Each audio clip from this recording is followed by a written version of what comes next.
Yeah, welcome.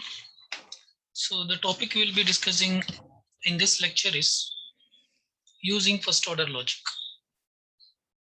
So last class we have discussed the basics about first order logic. So we'll be continuing on that. So this lecture will be discussing some examples for first order logic. We'll be taking certain cases and we'll be discussing like how that can be represented in first order logic.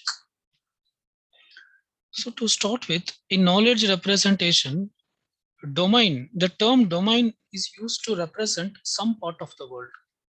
So if you take a particular problem, in that problem will be specific about few objects, and whatever the objects we are dealing in a given problem, those objects are called as domain. So domain is some part of the world about which we wish to express the knowledge. So domain is a part of the world about which we wish to express the knowledge. So this is one way of defining domain. Fine. Now let us see like first how we can add information or how we can add knowledge to the knowledge base using first order logic. So basically we can add knowledge to the first order logic using assertions and by using queries. So sentences can be added to the knowledge base using an assertion called tell. So so so so these are some typical example. Say for example, if you want to add this info that John is a king to the knowledge base, and if you want to represent that in first order logic, then that can be done something like this: tell of KB, comma king of John. So here tell is assertion. So this basically we are adding a fact to the knowledge base. So we are adding a fact to the knowledge base that John is a king. Now this is a representation in first order logic. Similarly, if you want to represent that Richard is a person, and tell KB, comma person of Richard. And if you want to represent that all kings are persons, then that can be represented as tell KB, comma for all X, king of X implies person of X. Now this is a generic rule which we are adding to the knowledge base. So by this we are informing the knowledge base that if somebody is a king, then he is also a person, right? Similarly, see this is for adding fact to the knowledge base. Like that, we can also query the knowledge base. So we can also to query the knowledge base, we use ask. So using ask, we can query the knowledge base. For example, we can query the knowledge base something like this: ask KB, comma king of John. So basically, we are asking the knowledge base: is John is a king? So in this case, it will return true. In this case, it will return true. So questions asked with ask are called as queries or goals. So these type of questions are called as queries or they are called as goals. And see, and this is another example. There is a query: ask KB, comma person of John. So we are asking whether John is a person. Yes, John is a person. So it should return true. So when we are asking queries, we can also use quantification symbols. Quantifications like for all or there exist.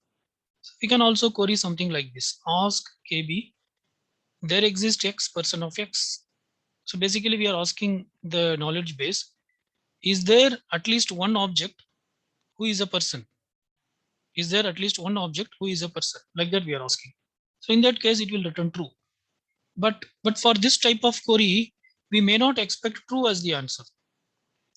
For this type of query, we may not expect true as the answer. We may want to know the values of X. We may want to know for which object the person is applicable. So, so this may not be the appropriate result. But actually, if you ask like this, ask KB, there exists X, person of X, it will return true, because there is one. If there is at least one X who is a person, then it will return true. But in these cases, here we may not be expecting true as the answer. We want to know who is that person, right? So if you get true as the answer, then it is something like this: It is something like you are asking somebody, can you tell me the time? So the intention of this question is you want the time. But if that person responds with yes, and if he doesn't tell the time, but he just say yes, then the purpose is not served. This is also something like this. So here we don't want yes or no as the reply. Here we want yes or no as the reply. That's it. But here we want to know who is that X. So in that case, we should not use ask. Rather, uh, we have some other, what do you call? We have some other function which is called as ask vars. Okay, so if you don't want true or false as a result, then you have to use ask vars. So ask vars of kb comma person of x. There is a close bracket here, right? So now, so if you are asking the knowledge base, is there somebody who is a person? Is there some x who is a person in the knowledge base? So if you use ask vars, now it will not return true as an answer or false as an answer. Rather, it will give a stream of answers. It will give a stream of answers. So it will return all those x who are persons. So as per our original example of King John and Richard, it will return two answers. It will return that x can take the value of either John or x can take the value of Richard, because John is also a person and Richard is also a person. Okay. So this type of answer is called a substitution or binding list.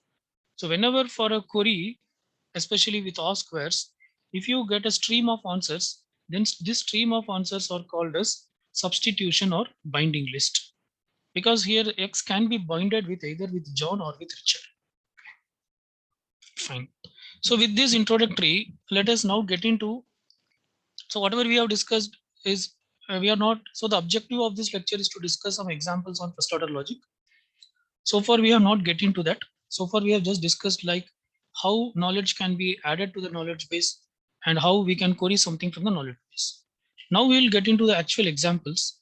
So the first example we'll be discussing will be in kinship domain. Kinship means relationship.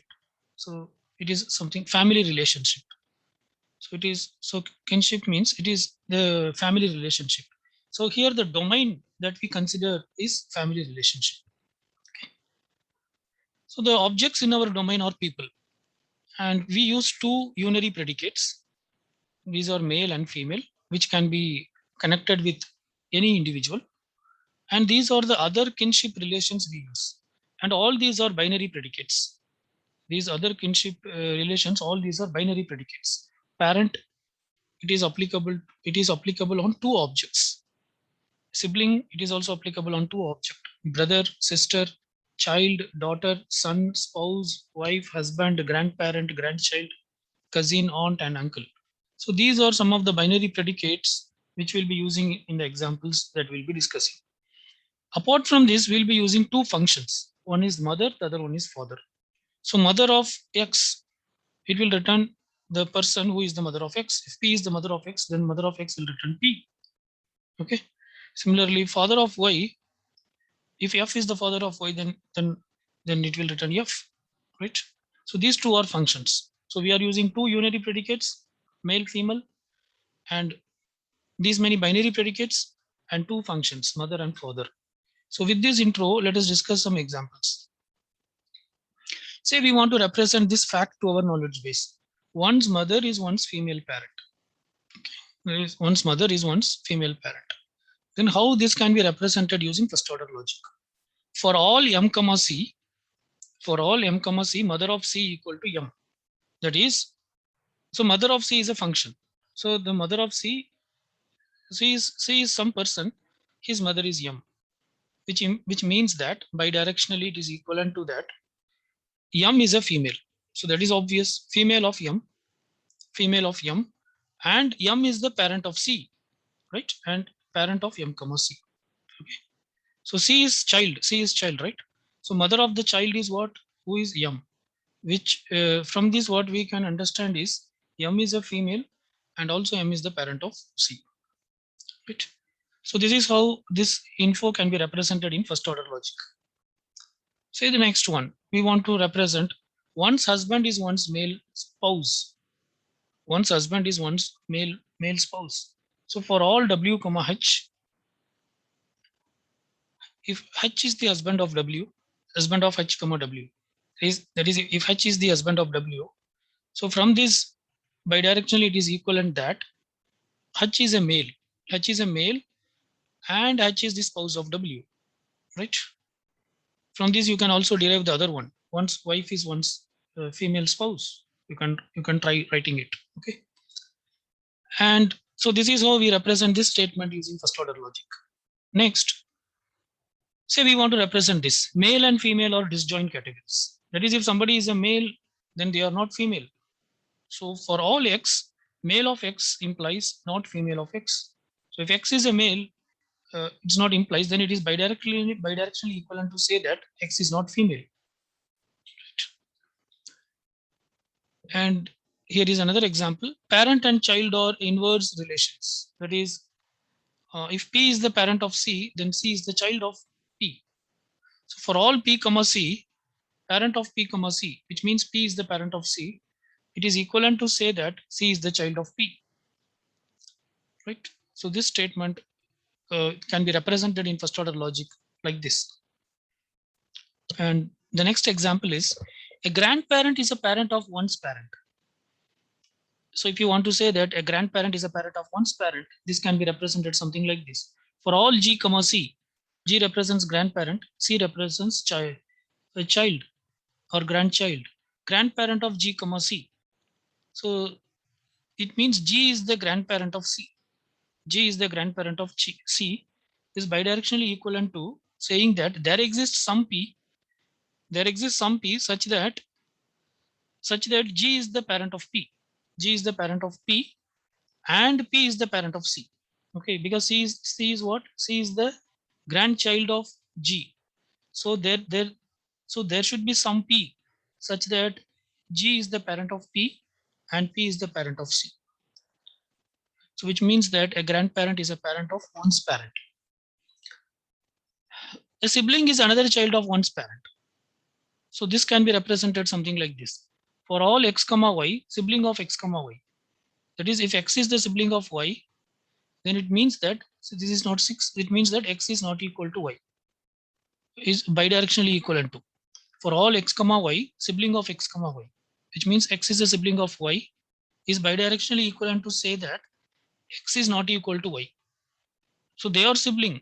So it means they both are not same. X is not equal to Y, and there exists P, and there exists a P such that P is the parent of X and also P is the parent of Y.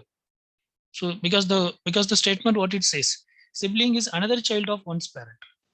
So for all X comma Y, sibling of X comma Y is bidirectionally equivalent to saying that X not equal to Y, and there exists P such that P is the parent of X and P is also the parent of Y. Similarly, numbers also we can be represent. So that's it about our discussion on kinship domain. Next, we'll be discussing some examples on numbers. So numbers also can be represented using what you call first order logic. So here is an example. Natural numbers can be defined recursively, something like this. Natural number of 0. Here we are saying that 0 is a natural number. So this is using first order logic. We are adding this fact to the knowledge base. The fact is, what fact we are adding? The fact says that 0 is a natural number. That's what we are saying. Now, how will we add other natural numbers? Other natural numbers can be added recursively, something like this. For this is actually a recursive statement. For all n, natural number of n implies natural number of s of n. This s of n represents successor of n. This s of n represents successor of n. Now for all n, you apply 0 to this.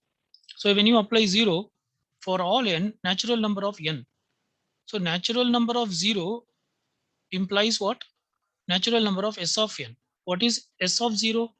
S of 0 is 1.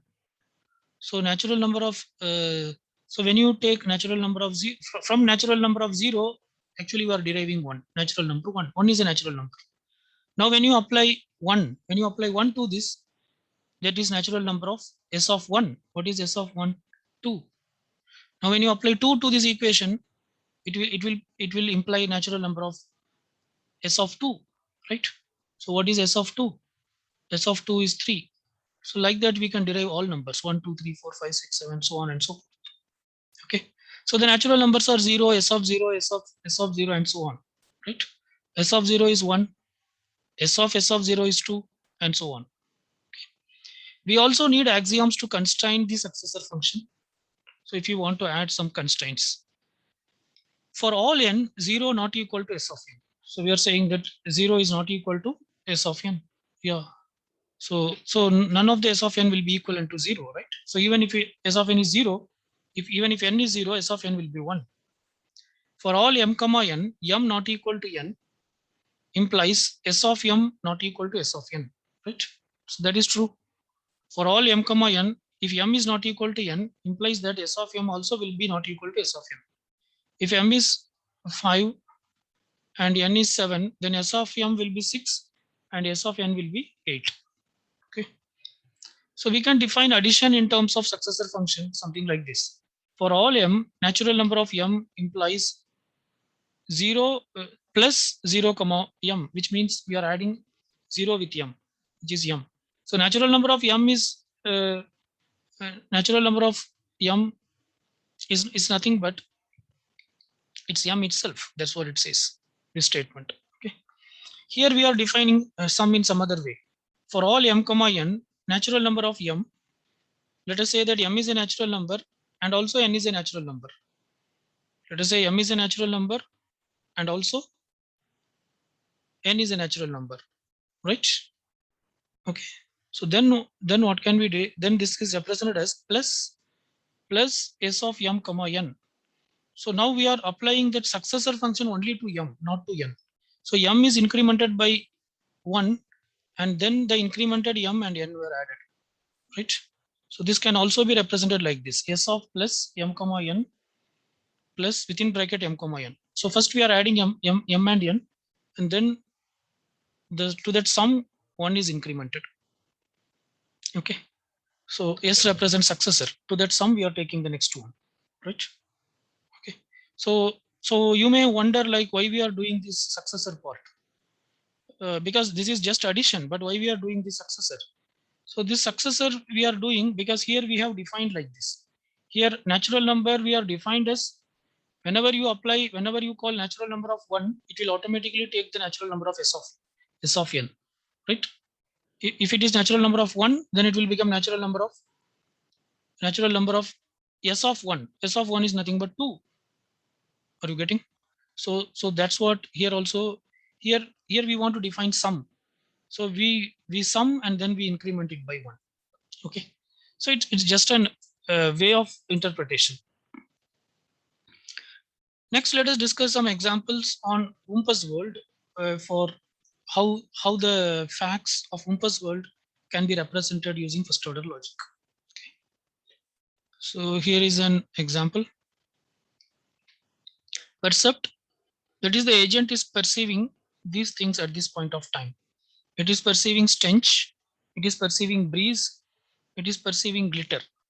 So basically it can perceive 5 things. It can perceive stench, breeze, glitter. Apart from that, it can also sense bump.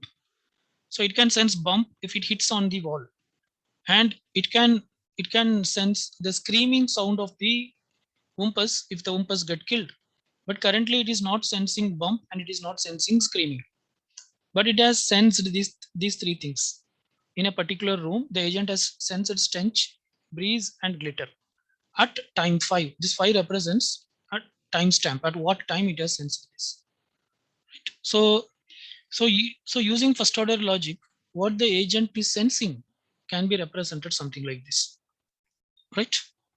And the actions that the agent can perform can be represented something like this: turn off right, which makes the agent to turn right; turn left, which makes the agent to turn left; forward, for moving forward; shoot, to shoot the wumpus; grab, to grab the gold; climb, to climb upon something, right? Okay. To determine which is the best action at a given time, if the agent want to know that what is the best action at a given percept, the agent can apply this query: ask where's all squares, there exists a best action. There exists A, which is a best action at for the percept sensed at time 5. So this is the percept sensed at time 5. So for this percept, there is a best action available in the knowledge base. Like that, we can query the knowledge base. Now for this, the knowledge base obviously will return something like this. So if you query like this to the knowledge base, which means the agent is asking like, for this particular percept, what I have perceived at time 5, what would be the best action? Like that, we are asking the knowledge base. And the knowledge base will return something like this, A comma grab. So the best action at this point of time is to grab. To grab what? There is only one best action. So this A represents there is a best action. If there are more best action, it may say B, C, all those things. So there is only one best action, and that is to grab. Grab what? Grab the gold. Because even though it is sensing stench, breeze, and glitter, so our priority is for glitter, right? So if glitter is there, it means gold is there. So take it, right? So similarly, the raw percept data implies certain facts about the current state. So from the perception, the agent can derive some facts. So here are some example. Assume that at a given point of time, this is the percept the agent is perceiving. For all t is at time t, S comma G comma M comma C. S represents stench, that smell. Okay. G G represents glitter. G represents glitter. Okay. M represents out of whatever it can sense. M represents see what it can. So I'm not so M represents any one of these. Basically, it can sense all these things like stench, breeze, glitter, bump, or screaming. So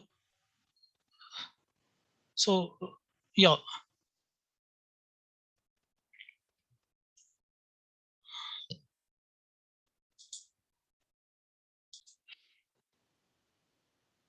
Okay.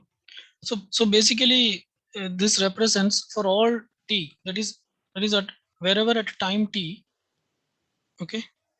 The wherever at time t, if the agent is perceiving breeze, agent is perceiving breeze. There is only breeze. There is no stench. There is no glitter. There is no bump. Yeah, say M represents bump. There is no bump, and there is no screaming from the wumpus.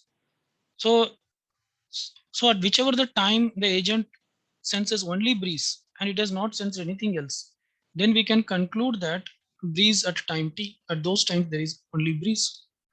Similarly, at whichever the time the agent has sensed only glitter, there is no stench, there is no breeze, there is no bump, and there is no, what do you call, there is no screaming. So in all those times we can conclude that it is glitter, right? So basically, this statement says that from whatever the agent perceives, from this we can infer certain facts. Right? Apart from this, we can also represent certain reflex behavior using first order logic. For example, if you want to say that whenever there is a glitter, whenever the agent perceives a glitter, the best action is to grab that. So for all t, at any time t, if the agent senses glitter of t, at time t, if the agent senses glitter, then the best action is to grab grab that t. Okay, right? So so that's what it says. Okay. So perform grab at a time t. So here is another example. Adjacency of any two squares can be defined. So if you recall, actually in proportional logic, if you want to represent that some square is adjacent of some other square, actually you have to code that for every room. But here we need not do that. We can represent just using one statement using first order logic. So if you want to represent that some square is adjacent of some other square, then that can be represented something like this. For all x comma y comma a comma b, adjacent of x comma y comma A comma B, which means that XY is adjacent to AB. How can we represent this? So this is bidirectionally equivalent to saying that either X is equal to A, see X is equal to A and Y is equal to B minus 1 or Y is equal to B plus 1, right? So that is how we define the adjacency, right? So adjacency means both the squares will be either in the same row or in the same column. The row will be same. So one is the row can be same and the column may differ by one number, or the column will be same and the row will be differ by one number. So this is one option. X is equal to A. If X is equal to A, then Y should be 1 less than B or 1 greater than B. So and Y is equal to B minus 1 or Y is equal to B plus 1. Or Y can be equal to B, or another option is Y can be equal to B and X is equal to 1 less than A or X is 1 greater than A, right? So this is how we can represent adjacency in the Wumpus world. Okay. And as per our example, if you see Wumpus is placed in one location and Wumpus won't move. So in the original example we have discussed there, I think Wumpus is in location 1, 3. So if you want to represent that Wumpus is at location 2, 2 and it will be always there, then you can represent something like this. For all t at Wumpus of 2, t, 2, 2, t, which means Wumpus will be at location 2, t, 2, 2 for all time t. Wumpus will be at location 2, 2 for all time t. Okay. So we can also say that objects can only be at one location at a time.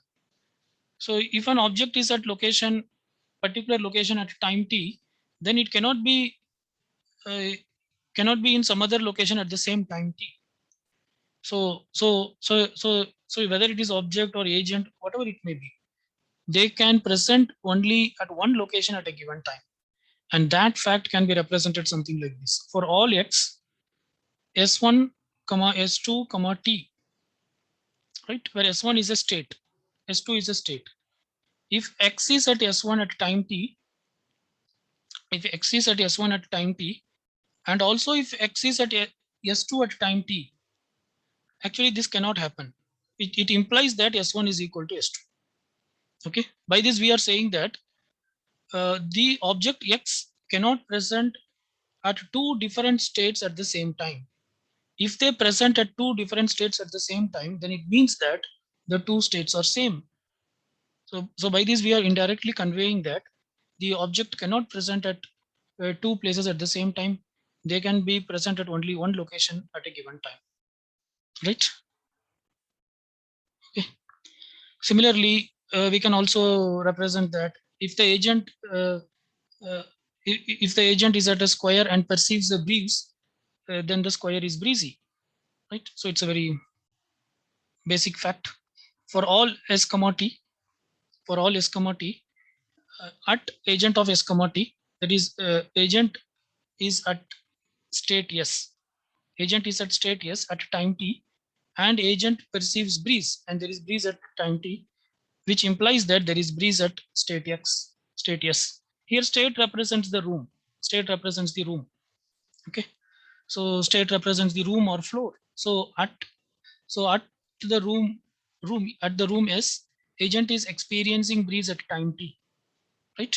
Currently the agent is at room S at time t, and it is experiencing breeze. Now we can conclude that that particular state is breezy. So it is not that only at time t it will be breezy. No, at all times it will be breezy only. Okay. Next, the agent can deduce where the pits are and where the and obviously where the Wumpus also, by using something, a statement, something like this. So this is so so so this is one of the advantage of FOL. Even complex statements also we can just represent in one single line. So for all s breezy of s, so here s represents a particular floor. If a particular floor, say 1, 1 or 2, 2 or 3, 2, if it is breezy, then it means that there is a pit in the adjacent cell. Then it's bidirectionally equivalent to there exists an or such that R is adjacent to S, there exists an R such that R is adjacent to S and R is PT, and R is and pit of R, and there is a pit at R. Okay. So breeze of S is bidirectionally equivalent to saying that there exists an R such that R is adjacent to S and R contains pit. Okay. Similarly, we can also represent the axiom for arrow. See, axioms are basic facts from which other facts are derived. So those are called as axioms. So the axiom for the arrow can be represented like this. For all t, have arrow at t plus 1. If the agent is having arrow at t plus 1, then it means what? The agent has not used the arrow at time t. For all t, have arrow of t plus 1 is bidirectionally equivalent to have arrow at t and not using that arrow. So have arrow at t and not, the shoot action has not taken place at time t. Okay. If the shoot action has not taken place at time t and the agent is holding arrow at time t, then the agent will also have arrow at time t plus 1. Okay. If the shoot action has taken place, then the agent will not be having arrow at time t plus 1. Then it will become not have arrow of t plus 1. That you can try representing. Okay. So if the agent shoots, then at time t plus 1, he will not have arrow. This you can try to represent that using first order logic. Similarly, you can also try this. For example, here the agent can deduce where the pits are by using breezy of S. Similarly, the agent can deduce where the umpus is by using stench of S.